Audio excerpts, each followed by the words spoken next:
This is Gamble Quest, where we discuss all things gambling, poker, blackjack, roulette, dice. It doesn't matter. If you're gambling on it, we discussing it. Let's go on this journey together as we educate ourselves on the gambling world.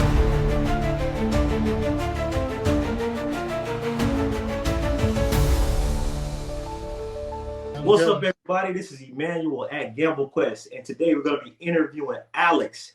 He's a professional poker player here in the Tampa Bay area, and we're just going to talk a little bit about No Limit Hold'em and the state of the game of poker right now in our area, because I also live in the Tampa Bay area and play poker there. So, Alex, my first question to you is, how did you get involved with poker? What was your first introduction to the game of poker? Yeah, so I kind of had a weird adventure in poker, to be honest, man. So I started playing like little over 20 years ago when I was like a sophomore in high school. And that was right around like the moneymaker boom. And I was just playing with friends. It's like a sophomore for like $5-10 tournaments. And then I liked it. They all got tired of it. So the older kids were running a 50 cent a dollar game. And basically they would just invite me to their house to dump my money because I was terrible. And, I was always a really competitive person. I just got super tired of losing to them. So I picked up a bunch of books, David Sklansky books, whatever was around back then, read them all front to end. And, eventually within like a year, by like my junior year, I was just destroying these kids. I was having them at my house to host games. I told my parents we were playing for like $10.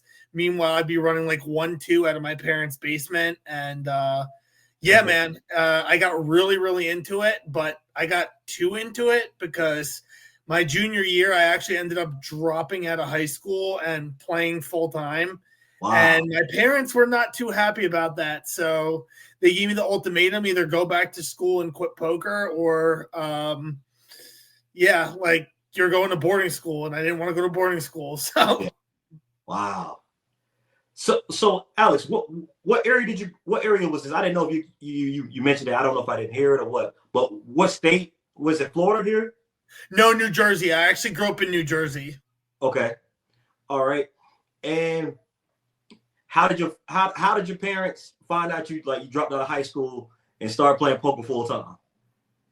So I mean, yeah, like they just knew like I basically refused to go to school. I was living with them, so like basically like they were just like, dude, like you have to go to school, you have to get an education. And I'm like, no, like I'm going to this person's house to play poker. Like I don't need to go to high school. I'm making too much money playing poker. Cause like I was like 16 years old and I was, obviously I know now it's not like crazy money, but like as a 16-year-old, I was making $1,300 a week, which is a lot of money for a 16-year-old. So, That's a good money for today's adult. You making $1,200. Well, I wouldn't say good money, but you can make No, it's middle class. I mean, it's like what, $4,000 or $5,000 a month.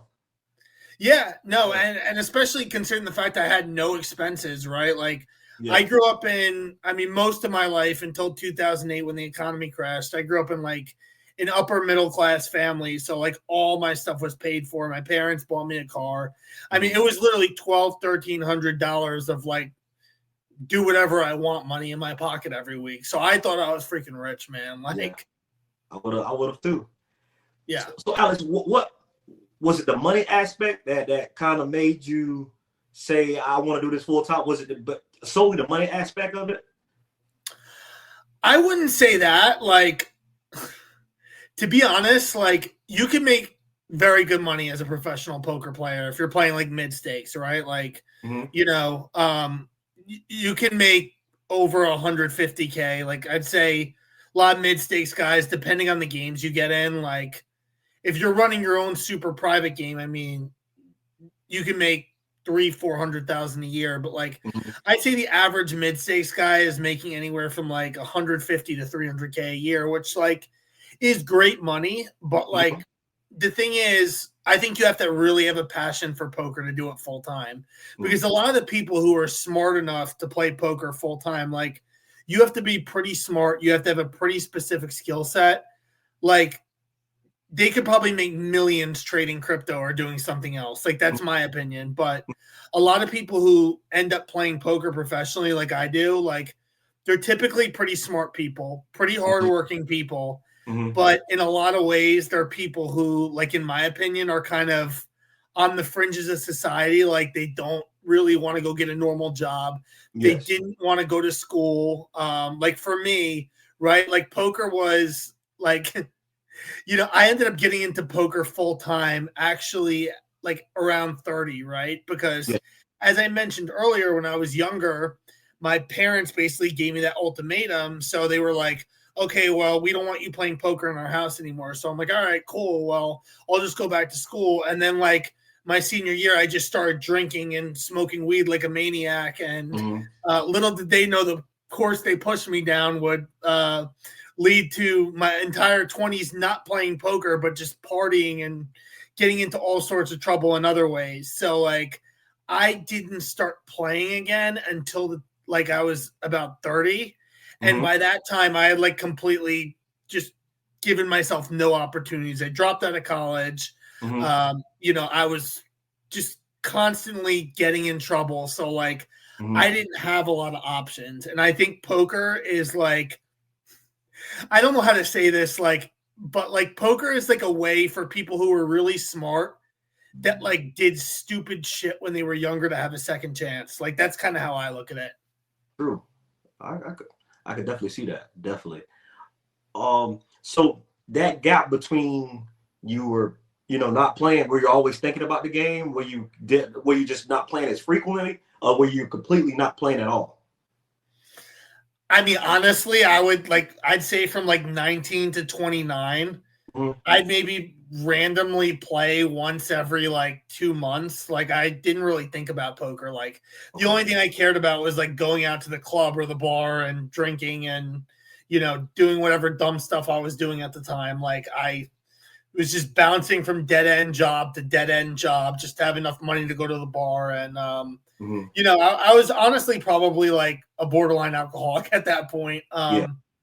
And, you know, I just didn't really have any priorities in order. And then, like, around 30, I just started to clean my act up. I got my insurance license, and luckily didn't really get into too much trouble. I was able to get my insurance license. I was selling insurance, and by that point, I had gotten completely sober. And being completely sober, like, I was kind of refining myself and figuring out what I like doing. And I just remembered, I'm like, hey, I always like playing poker. Maybe that would be like a cool hobby for me to take up again.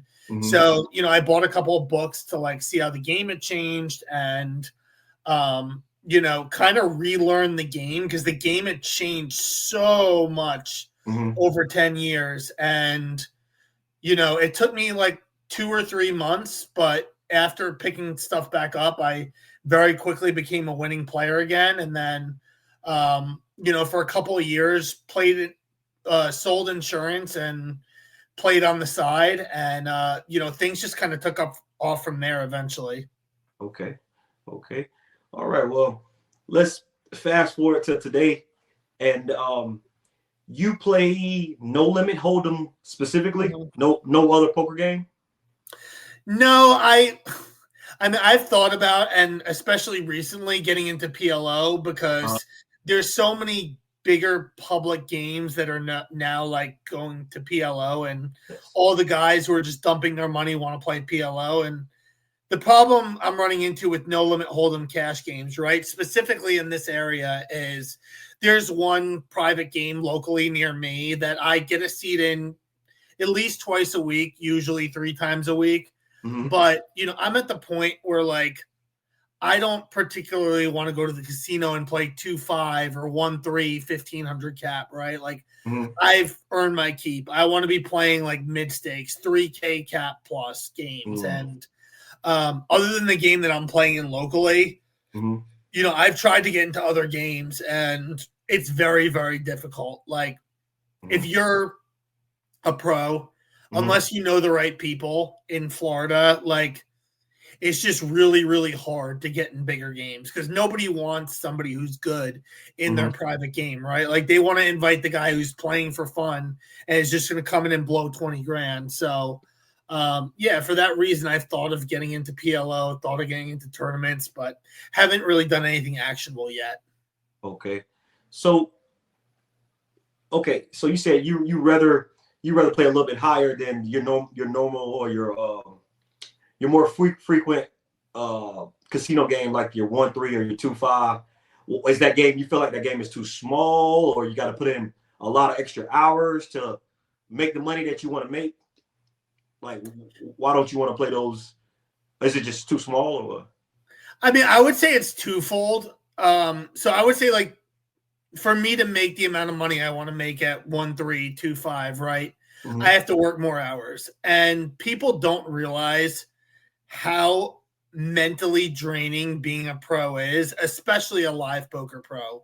Mm-hmm. Like, you're in a casino, you're constantly surrounded by people who, like, let's be honest, the people who spend a lot of time in casinos, a lot of them are not like people you would typically like go out and have a beer with, right? Mm-hmm. Like, they're just some unsavory people. And you know, the stress of going to work and losing $3,000 in a day is real. And you know, for me, like, if I could create my ideal schedule, I would like to cut down to playing 4 days a week instead of 5. And the only way I can do that and make the amount of money that I want to make is to play bigger 4 days a week. Now, I have a seat 2 to 3 times a week in a bigger game, but, you know, getting that extra seat in a bigger game would just allow me to work less and have more time to take care of myself, spend time with my girlfriend, and just do other things. So, like, that's really more than anything why I would want to do it. Like, if I had to, I would go to the casino and play 2-5, 45, 50 hours a week. But that's just really not an ideal lifestyle for me. True. Do you enjoy the social aspect? Do you enjoy, like, talking at the table? And because you said being around, you know, certain people that hang in casinos and things like that. Do you enjoy the social aspect of it, or you just rather just go in, put your head down, and just play? So, like, that's a very interesting question. I would say, like, it depends, honestly. Like, it depends on who's at my table. Honestly, it depends a lot on the day, right? Like, there are some times where I've been on a downswing and, you know, rent's due at the end of the month and I haven't had a good month. And, like, I just don't want to go in there and BS about God knows whatever, you know, the hell they're talking about. Like, I just am there to make money. But, you know, it's also an interesting balance, right? Because I'm in this private game 2 to 3 times a week. And when you're in a private game and you're a pro, you don't have that option of putting in headphones. Like, you have to be friendly to the recreationals. So at least 2 out of the 3, like 2 out of the 5 days, usually 3 out of the 5 days a week, like, I have to be social. So I would say, like, you know, there are times where like generally I do enjoy the social aspect. You meet a lot of cool people, but you know, it's also a little bit hard for me sometimes because I am a natural introvert. Like, when I get done playing poker and I come home, like, even my girlfriend knows, like, she can't talk to me the first hour I'm home. Like, I literally just need to come home, chill. Usually I do a meditation. I just sit in the dark because, like, if I don't have time by myself, like, I just do not have the energy or the tolerance to deal with people. Okay. Totally understandable. This private game, I don't want to, you know, go too much into it, but what are the stakes to get this private game that you play 3 days a week? So on Tuesday and Thursday, it's 510. It's a $3,000 cap. I mean, I would love to make the game a little bit bigger, but you also have to balance the ecosystem, right? Like, if you make the game too big and guys start losing money too fast, the game's just going to dry up. So it's definitely a balancing act. Now, on Saturdays, they've recently changed it. So it's still a 510, but they raised the cap to 5K. Okay. And the other benefit of that is that, like, you can put on a straddle from anywhere. So most of the time the game is playing more like a 5-10-20. And, you know, to be just last week, actually, I know you would stop by the game. I don't think you were there during the early periods when it was at its craziest, but there was a period early on where we were running that Saturday game. I actually ran the game that day because the host was out of town. Okay. I just allowed unlimited straddles. So it was a 5, 10, 20, 40, 80 with the 160 or the 320 on. Wow. Guys are sitting 5 to 10K deep. And yeah, I mean, that was stressful, but it was definitely fun to mix it up like that. Definitely. You spoke about losing and downswings. Mm-hmm. How do you normally deal with a downswing? Because you're a professional player, you could go to work and not make money that day, that week, that month. How do you deal with downswings? How do you deal with it? So, I mean, it's been a progression, right? Like, I've been a pro a little over 2 years. Okay. And I'll be honest, like, early on, I just used to smoke a lot of weed when I have a bad day. But, you know, I actually ended up quitting like 2 years ago because it was getting in the way of me being the poker player that I want to be. So, you know, I was just really motivated, and I still am, to get like to the elite levels of poker. So then once, you know, I stopped that coping mechanism, I actually would just come home and order a bunch of junk food. But then I put on like 20 pounds, and I'm like, this isn't healthy either. So recently in the last 6 months, you know, like what I found works for me is I've actually like started trying to get back into exercising, eating healthier. And when I'm running worse, I actually try and get stricter with my diet, exercise more. And I actually recently just hired a mental game coach who works under a pretty esteemed mental game coach by the name of Alex Rehders. Okay. And that was not cheap, but I'm hoping to, you know, find some better coping mechanisms from him. And something else that I think has helped a lot is it's called guided meditation. So I do one before I play, and then I do one when I get home just to cool down. And, you know, having that meditation, that time to yourself, like sitting in that dark room, like I talked about, just to decompress has been really helpful for me. Okay, you said the name Alex Rehders. He's like big time because he's worked with like Phil Galfond, and I've seen him talk because I watch Phil Galfond's YouTube channel sometimes, and he works with Phil Galfond, so he's like big time. That can't be cheap. Yeah, no, I'm not working with Elliot directly. I mean, I would probably have to spend my whole bankroll to do that. So the guy I'm working with trained under Alex Rehders, and Alex Rehders is actually his coach. Okay. So, I mean, this guy still wasn't cheap. Trust me. I was like, I heard the price, and I'm like, but you know, luckily I've been really blessed, man. Like this last year, I made more money than I've made in my entire life up to this point. Like, you know, I've also gotten the opportunity recently to start coaching. So I'm involved with a pretty well-known new training site by the name of Hungry Horse Poker. The guy who you see on those vlogs, Mark Boone, he coached me directly for a couple of years. And then along with his business partner and another guy, they've really been responsible for me just, you know, turning from somebody who was like an ABC net 2 years ago to just feeling like, you know, when I'm at the table, like not to sound arrogant or anything, but like, I don't think anybody can beat me when I'm at the table. That's just how I feel now. Yeah, I agree. I think you're an extremely good player. And from just my few times of playing with you, just like I said, just my few times playing with you, I just think your consistency, because you never really, I've never really seen you really like do anything crazy, do any crazy gambling or anything like that. I just think your consistency is what separates you from a lot of people that I play with. But yeah, you said you've made the most money that you've made this last year. So I want to talk to you about the state of poker right now in the area that we live in. Sure. So do you think it's still a game where you can make a living from it and make a good living? Or you just feel like your skills, you're just so much better than the people you're playing with that you're making money? Like, do you feel like somebody that's not as good as you can make a living playing poker full time? Oh yeah, no, I mean, I honestly, like, I run into plenty of pros, like guys who I know play full time, and like,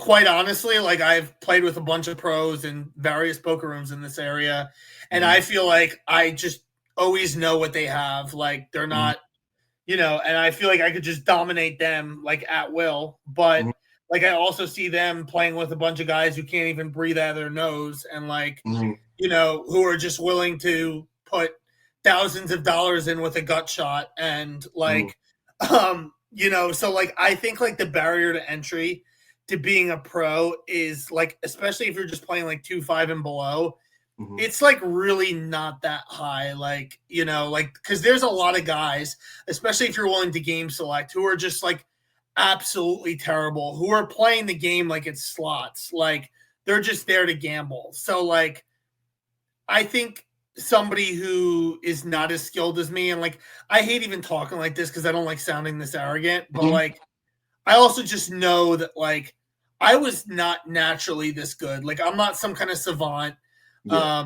People don't understand what I did over the last 2 years to get to where I'm at. There was a period of like 3 or 4, even 5 months where I spent about like 80 hours a week on poker, playing and studying every single week without fail. Wow. And, that's what it takes to get elite. Like I think a lot of people can be elite, right? Like I'm a pretty smart guy. I'm by no means a brain surgeon or rocket scientist. But in my opinion, I don't know anybody who's outworked me when it comes to poker. Wow. Okay. I don't want to go too deep into it. Yeah. What are some of the things you said coaching? You obviously get some type of coaching, or you used to get some type of coaching. And that's extreme. That helped you out. I'm pretty sure that helped you out. What other things do you do to improve your game? Sure. So, one little helpful tip I'll give you is whatever membership you have to GTO Wizard, cancel it. Whatever you think, you're learning from a solver, like unless you're node locking, like looking at a bunch of equilibrium GTO strategies means absolutely nothing in live poker. I don't care who you're playing against because nobody's playing GTO. Nobody knows what GTO is. 300, 400 big blinds deep. If people are trying to like do things at the table, like play GTO and like they're making mistakes in every single part of the game tree. Nobody is like getting frequencies right. So like the thing that's really changed my game and what I mostly did is like I would take my own hands, right? And I would like just like I like you might see me at the table. I write down every single interesting hand I play. Okay. Then I go home and like I would change a turn card, right? Like let's say flop was 10, 7, 3, turn was a brick deuce. And like I look over my actions, I'm like, I write out, okay, let's say the turn was like a jack and the front door flush came in. How would my actions change? And I just constantly do that and like ask how certain variables changing should affect my strategy, how certain player types. And like if you looked on my computer, I have literally like a whole novel written about like exploits I've developed versus certain player types on certain board textures by just going over my own hands and like writing out like the pros and cons of like betting small, betting large, checking. Like my way of studying and learning has been definitely different from anybody that I've spoken to. But I think just like being prepared for any scenario and like looking for exploits and looking for spots where people like, for instance, like here's something that I figured out, right? When like if you're the pre-flop caller, and this is like I don't want to go too much into strategy, but this is a very quick tidbit I'll give, right? So if I like somebody raises like let's say another pro like at this level raises from hijack, I call in the big blind and I check the flop with flop comes like 9-6-3 or something with 2 spades. I check the flop. They bet, I call. Turn is a brick, like a deuce or something. I check and they check back. Okay. And then like the river is a king. I check and they bet small, like you might say, like, sure, you can call with the 6 and like, you'll win sometimes, right? Because like sometimes they'll just have like a random airball bluff and they're betting the king because it's good for them. But like something I asked is like, what happens if you raise? And when you think about it, what does happen if they raise? Well, if they had pocket kings or they had like king 9 or they had any type of good hand, they would have kept betting the turn. So what does this mean? Like on the river, it means like they have some kind of one pair king X at best. And if there's 100 in the middle, I check, they bet $50 and I make it 500. Are they calling with one pair? Probably not. No. Although 9-6-3 turn deuce, 4-5 comes in, but are they checking a straight when they get there? Absolutely not. But no, I definitely understand what you're saying. It sounds like you're saying to me that in order for in the level that you play on, we both play on, like the lower stakes, people are not calling big bets with just like one pair of hands. Is that what you're saying? I mean, when like basically like and like I don't want to go any like I probably went a little too deep into this, but like basically like something that I've done a lot of in my studying is looking for patterns and finding out where, like, based on patterns, where people are showing up with hands that are very, very strong.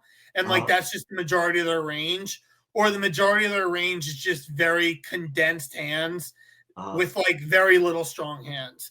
And like looking for those patterns and finding out like where people have a lot of good hands, where they have a lot of medium strength hands, where they have a lot of like weak hands. Like when you can get their range down so precisely, you can just abuse people. Okay. It's like they're playing with their cards face up. Okay, well that makes a lot of sense. And it seems like you get more. It seems like you get more improvement out of your game, or improve your game more about just taking your hands that you played and kind of just going over them. That's where you get. It seems like to me. That's what it sounds like to me. That's where you get the most improvement, when you just write down your hands and go over your hands. Yeah, I mean, I like the biggest change in my game, right? Like, and like, to be honest with you, Emmanuel, like 2 years ago, I studied a lot of GTO, and I still know the basics of GTO. Like, I understand all that stuff: nut advantage, range advantage, betting frequencies. Like, well, do I range bet this board, or is this a big bet or check board? Like, I get all that stuff. Like, I probably know GTO just as good, if not better, than like a lot of the people who claim to play a GTO strategy. But like the thing I've realized is like, why are you trying to bounce versus, Big Jeremiah on his 6th beer? Yeah. Like, this guy doesn't care about what your range is. Yes. What this guy cares about is like what his own 2 cards are and how much it costs to see yours. And even like what I've realized is like, oh, well, like this guy's a pro, I have to be balanced against him. No, you don't, because he is imbalanced. He is most likely over bluffing or under bluffing a spot. And absolutely nobody is getting a big enough sample on you to really like adjust. So like trying to play balanced and GTO versus people, like unless you're playing online at like 1,000 NL or above, in my opinion, is just lighting money on fire. So yeah, like making the switch from like a GTO, pseudo GTO strategy to just straight exploiting people has just really elevated my win rate. And like, don't get me wrong, the exploits are way different. If I'm facing some guy who's drinking in there to gamble versus another pro, like I can't do some of the super disrespectful stuff I might do versus like a drunk gambly fish than I would do versus another pro. But, I still realize that like, they're not going to have enough strong hands in certain spots. They're not going to have enough bluffs in certain spots. And, I can make some softer exploits. Okay. Do you have any like pre-game rituals, like before you sit down at the table and actually play? Because we spoke a little bit about what happens sometimes when you lose. You say sometimes you smoke weed, sit in the dark or whatever. Do you have any pre-game rituals that you do before you start playing your session? No, but I probably should. I don't smoke weed and sit in the dark anymore. I just sit in the dark now. But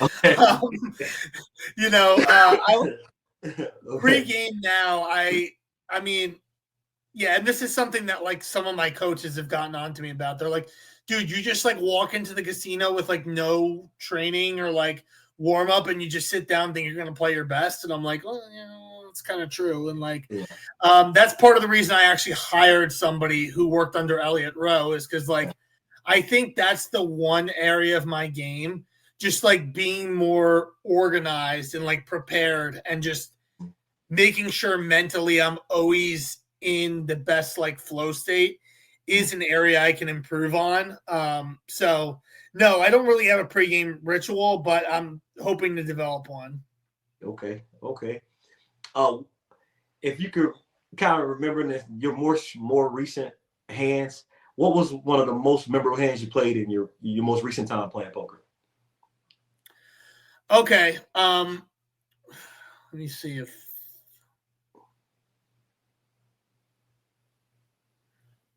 Okay. This is a pretty interesting one. So, this was actually just last weekend, right? And it kind of goes back to what I was talking about earlier, right? With like people, not checking enough strong hands on the turn when they bet the flop, right?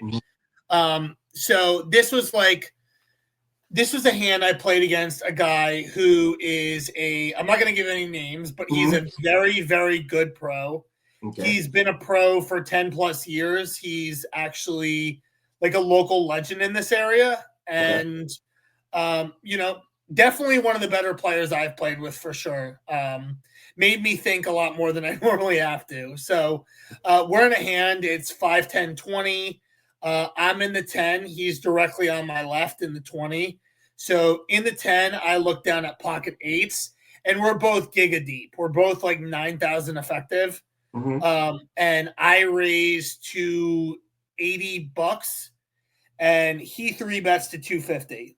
Okay. So standard call, not going to 4-bet this hand. Just going to call, see a flop. And the flop comes 7-6-6 with 2 hearts. I check and he bets 275 into 500. Okay. And to be honest with you, I wasn't really like thrilled about this size versus somebody who's good because like he just has all the overpairs here, right? And when he bets like a little over half pot, I don't think this is a range bet. I don't think he's just doing this with like every hand he has. I think this is like pretty polarized. So I think it's like either good hands or like bluffs. And like we are just right in the middle of his good hands and bluffs. So like I'm not thrilled about this, but I'm like, I'm not folding an overpair to 1 bet. I have some backdoors. Let me call and see what happens. So I make the call. Definitely, you got some backdoor straight draws going on. 7, 7, yeah, 6. And I think I had the 8 of hearts too, which is nice.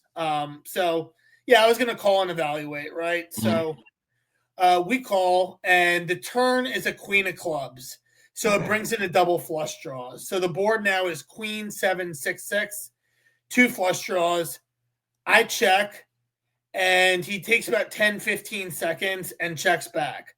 So as soon as he checks back here, I'm like, as long as the river is not like something ridiculous, like I'm going to win this hand 100%. Because like what he told me when he checked back is like, hey, I don't have kings or aces. Hey, I don't have a boat. Hey, I don't have a 6. Like I have a 2-pair hand or I have a give up. Because like you're 9,000 effective. Is anybody checking back a boat 450 big blinds deep? Not a boat, but you can't. When you're that deep, you could check back an overpair though. I wouldn't say you wouldn't be checking back boats though, but definitely you could be checking back overpairs to kind of keep the pot under control. I think. Yeah, I don't think so though with a double flush draw out there because like they still need protection and there's still like a bunch of hands, like to get value from. I mean, like maybe maybe it's possible if you had like kings or aces with like what was there like clubs and hearts out there with like a club and a heart because like you're not as concerned with protection or anything like that. Okay. But like in general, I don't think people are really like finding the checkbacks with overpairs. Okay. Like that's just my experience. Like maybe it's possible low frequency, but like I would Uh-huh. certainly say that like not enough. They're checking them back. So like if they have like 12 combos of overpairs, maybe you give them like 3 combos of overpairs that check back. Okay. Like what this looks like to me is like jacks, tens, nines, or like a queen. Like the guy just hit like ace queen, king queen, queen jack, queen 10 suited is checking back for pot control. Okay. So like that's kind of what this just looks like to me, is some kind of like thin value showdown hand that wants to pot control, right? Okay. So we get to the river, and the river is a 9. Both draws brick, flush draws. So I check, and he bets 575. So like I go back to his range on the turn, right? And I'm like thinking about it, and I'm like, well, like he has 9s here that would like check back the turn for like they don't really have a reason to bet. But like if he had pocket 9s, wouldn't he get a little bit greedier here than half pot? Like I think so. Yeah, absolutely. You want to try to get as much money in the pot as you can when you got a full house. Yeah, right. So like this just looks like 10s, jacks, or like a queen that's going for thin value. I think like it could also be like a bluff that just didn't want to go bet. Like, so like, I think it's either like a bluff or it's like some kind of thin value hand, right? So like, this is like where a lot of my studying came in. So like you asked the question, like what happens if we call? Okay, like we beat some of his random air balls. Great. Like we probably win enough to make calling profitable, which is like fine, which is like what a lot of people would do, right? But then I go back to like people don't protect their turn check range. So what happens if I raise, right? We've already established that like most of his overpairs are probably still betting the turn. Pocket 9s probably get greedier. So like we can make 9s, 10s, ace queen, king queen, queen jack, queen 10, which is a ton of hands. We can make those all fold if we check raise. So what do? I check raise to 2,500. Oh wow. Yeah, that's a big. And he goes, huh, that's a big raise. You really rivered pocket 9s, huh? And he folds. Wow. Because like I just know, like, what does he have to call with? Like, even if I had aces or kings there that for some reason check back the turn for protection, I'm not calling when like, do you ever see somebody bluff when they check raise the river? Very rarely. Very rarely. Right. So if somebody check raises the river in a 3-bet pot for $2,500, are you calling with aces or kings? I know I'm not. Yeah, that's gonna be hard. I can't say I'm not, but it's gonna be extremely difficult to call a $2,500 check raise with one pair. It definitely will be. Yeah. Like I'm definitely folding a queen. Like because, I mean, 100%. Because let me tell you why though. You have a bunch of bricked out flush draws. You have some straights that miss. So I'm gonna take all of those into consideration when I'm gonna look at the board. I'm saying, well, hearts miss, clubs miss, 6, 7, 4, 5 miss. It was a couple missed draws that will just make me pause before I fold. I probably still fold, but I'm still gonna pause and take a look at those draws that missed. So yeah, I mean, a few draws did get there, right? So it was like a 7-6-6 flop, and then 9 on the river completed 8-10, and we were like middle blind versus straddle, so like the ranges are very wide in this configuration. Yeah, because it's basically small blind versus big blind, so like both of our ranges are super wide. So I could like very easily have 8-10 suited. True. And like the one thing here, right, is like. The reason I wouldn't put people on as many missed draws is like when somebody misses a draw and like they don't think they're ever winning the pot, they usually just come out and bet themselves. Like very, very few people are putting their bluffs in river check raises. Like it's just not a line that like people want to bluff in. I agree with you. When somebody check raises you on the river, I pay attention. Like I'm like, oh man, I'm probably losing this hand. I'm probably losing the hand 95% of the time if I call. Just because, like you said, people don't do that. And yeah, so you did you feel like at any point that your ace, I mean, could have just called? You don't think you could have called, just called and win? You don't? Or you think that the race was a lot better played than just calling, just in case you are losing to a random queen or whatever or overpair? So, like, I didn't think he really would check back over pairs on the turn. Like, especially, like, you know, like, this deep, right? Like, there's so much stuff to get value from, like, by check. Like, I mean, I can just have, like, 8, 9, 9, 10 suited. You know, I can have, like, queen, jack of hearts. There's a flush draw on the flop. I can have, like, a million combo draws. I mean, I can have, like, 7x of clubs. I mean, like, there's a million hands for him to get value from. So, like, yes, I think calling in a vacuum is still profitable, right? Like, I think in general, a lot of people, like, when they take this specific line, bet, check, bet flop, check turn, bet river, like, excuse me, sorry. Had a sneeze coming on. Like, they just don't put strong hands in that line, right? So, like, they have bluffs and they have, like, some middle strength value hands. So, like, sure, you're going to beat their bluffs and it's a half pot bet. So, like, you only need to win, like, one set of every 4 times. So, like, yeah, calling is profitable. But when you raise and you never get called, you're literally taking his whole range and throwing it in the garbage. So that is way, way more profitable all the time. And I think, like, finding those lines, right, where, like, the standard thing to do would, like, is profitable. And that's, like, what most pros do is, like, what's standard, right? Like, they're like, oh, well, I think I have a good bluff catch here, like, versus half pot. Like, I call. Okay, great. Like, that's what every average pro does. But, like, when you can take it a step further and find out, like, something better that you can do than what everyone says is standard, that's when you become a killer. That's when you become a crusher. Gotcha. That makes a lot of sense. It definitely does. Alex, man, we're going to get ready to wrap it up with this last question I got for you. Sure.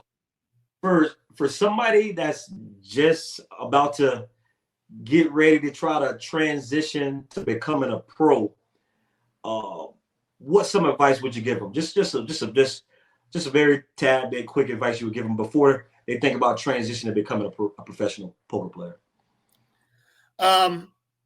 Don't. Nah, I'm, like, half kidding, but, like, make sure you really, really love poker. You know, if you work a normal job, I would say, like, ask your job, like, you know, take all your PTO that you have, save it for, like, the last 2 weeks of the year, take it for 2 weeks, see how you enjoy playing, you know, for 2 weeks with no job every single, you know, 5 days a week, 7-8 hours. See if, I mean, and, you know, talk to other local pros, see how they like it, you know, look at their lifestyle, see how they live. Because I can tell you right now that, like, being a pro is not for a weak stomach. Like, it's a tough job. Like, it is stressful. It is a hard life. And if you have a really good job with really good benefits, like, I recommend to most people, like, keep that job and play on the side, because, like, a lot of people don't know and, like, don't know how they're going to react when rent is due in 3 or 4 days and you just lost an $8,000 pot with 85% equity. Like, that is tough, man. Like, that is really, really hard. So I would just, you know, take some time, like, take some PTO, you know, see how you like even playing full time. You know, maybe if you're thinking of switching jobs, try it for a little bit while still searching for other jobs, talk to other pros, and, like, you know, just really, like, realize that, like, it is a very, very hard life, and, like, it is not easy. So, I mean, that's what I would say. Come in humble, work your butt off. Like, just realize that, like, if you really want to be good at what you do, like, you have to, like, if you want to be the best, which I think, like, to maintain longevity in this game, you have to strive to be elite. The guys who just want to go there and make a paycheck, like, they all burn out. They're all done in 2 or 3 years because, like, poker's hard. So, like, you really have to want this. But if you really want it, work hard, talk to other people, find a network of people, find a mentor, and just, like, be relentless. That's the best advice I could give. Definitely, man. Alex, man, I want to say, man, thank you for taking time out your day, man, and speaking with me. I definitely appreciate your time. And also, what size shirt you wear, and what color do you prefer, navy blue or white? We could go white. White. Send me a double X. I like my shirts big, so 2X. Okay, gotcha. Okay, cool. Well, thank you, man, for your time. I appreciate you, man, once again, and looking forward to playing with you again and speaking with you again, man. I definitely want you back on, man. Awesome. Thanks, E. I'll see you soon. All right. See you, buddy. Yep. Have a good one.